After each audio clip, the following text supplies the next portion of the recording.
আজ বানিয়েছিলাম এই রেসিপিটা মাছের, তো খুব সুন্দর হয়েছিল, ভাবলাম রেসিপিটা আমি শেয়ার করি।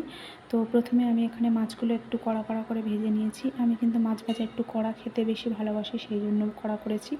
আর তারপর পেঁয়াজ আর দুটো কাঁচা লঙ্কা দিয়েছি, ভালো করে ভেজে নিয়েছি। তারপরে দিয়েছি টমেটো, আর টমেটো আমি এখানে দুটো ব্যবহার করেছি, তো তোমরা চাইলে একটাও দিতে পারো। তো তারপরে আমি এখানে একটু টমেটোটা নেড়ে চেড়ে তারপরে লবণ দিয়েছি, আদা রসুনের পেস্ট দিয়েছি, আর হলুদ গুঁড়ো দিয়েছি, লঙ্কা গুঁড়ো দিয়েছি। দেওয়ার পরে এটা ছিল জিরে আর রসুনের পেস্ট, আর তারপরে একটু জল দিয়ে আমি মশলাটা ভালো করে কষিয়ে নেব। তো মশলাটা কিন্তু কষানোর কাছে সব কিছু, আর বেশিক্ষণ ধরে মশলাটা কষালে মশলা থেকে তেল ছেড়ে দেবে, তবেই কিন্তু টেস্ট হয়। তো সেই জন্য আমি এখানে ভালো করে কষাচ্ছি। আর দেখো আমার জলটা একদম ফুটে কমে গিয়েছে আর তেল ছেড়ে দিয়েছে। তারপরে আমি এখানে মাছগুলো দিয়ে দিয়েছি, ভাজা মাছগুলো। তারপরে মাছগুলো একটু নেড়ে চেড়ে মাছের গায়ে মশলাগুলো ভালোভাবে লাগিয়ে নিয়েছি। তো তারপরে আমি এখানে জল অ্যাড করে দিয়েছি।